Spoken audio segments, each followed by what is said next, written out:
تو یہ تو ایک اس میں بہت سے فیکٹرز ہیں. اس میں یہاں پہ بڑے بڑے حاجی صاحبان ہیں, شیخ صاحبان ہیں, وہ پیسے ویسے دیتے ہیں, وہ اس سے آ جاتے ہیں, اسپانسرشپس مل جاتی ہیں, ان کی تقریریں ہو جاتی ہیں, کوئی تھوڑا نام بن جاتا ہے.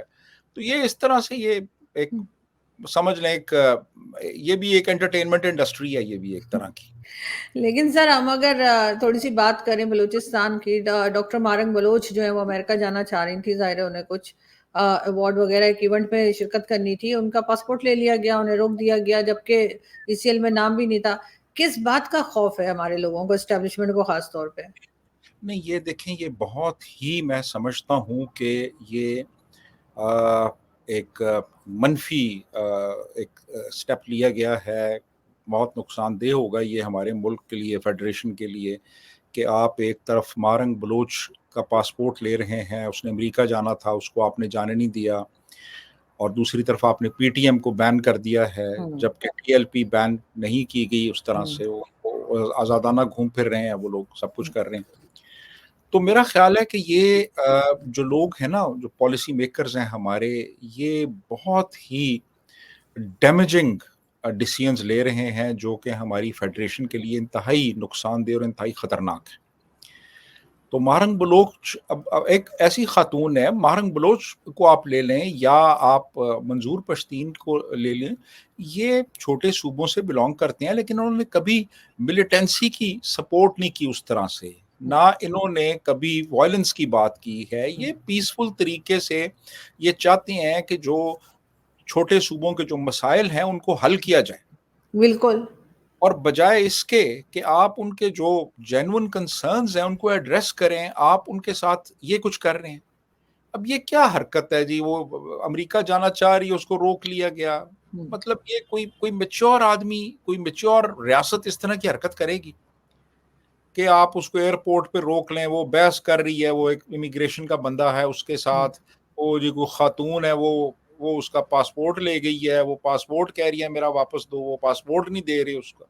اب یہ جو آپٹکس ہیں ان سے کیا ایک تاثر کریٹ ہوگا؟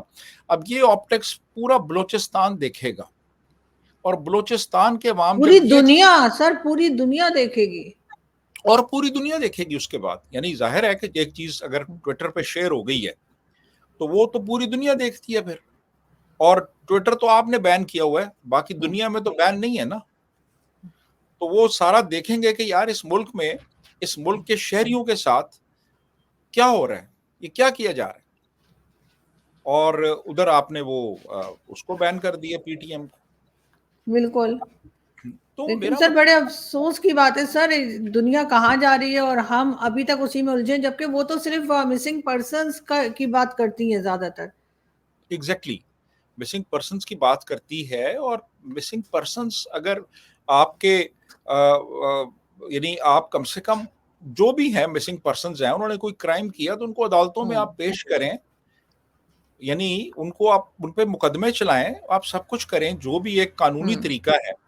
اگر آپ نے قانون کو فالو نہیں کرنا تو پھر آپ عدالتیں ختم کر دیں, پھر آپ سارا کچھ کہیں جی ٹھیک ہے جی آپ آزاد ہے, وہ خود جنگل فیصلہ, راج ہے.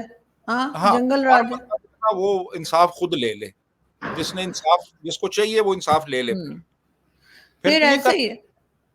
ہاں جی نہیں ہے, بالکل آپ ٹھیک کہہ رہے ہیں سر, لیکن افسوس کی بات یہ ہے کہ نہ تو گورنمنٹ اس طرف سوچ رہی ہے اور نہ ہی اس طرف سوچنا چاہتی ہے شاید. اسی وجہ سے پاکستان کا یہ حال ہے. اوپر سے ذاکر نائک جیسے لوگوں کو ہم انوائٹ کرتے ہیں, جس سے کہ نہ صرف پاکستان میں لوگ ناراض ہیں بلکہ بھارت میں بھی کوئی اس بات کو پسند نہیں کر رہا. بہت شکریہ کہ آپ نے آج جوائن کیا, بہت اچھا لگا آپ سے بات کر کے. جلدی پھر ملاقات ہوگی. Thank you sir. Thank you. Thank you.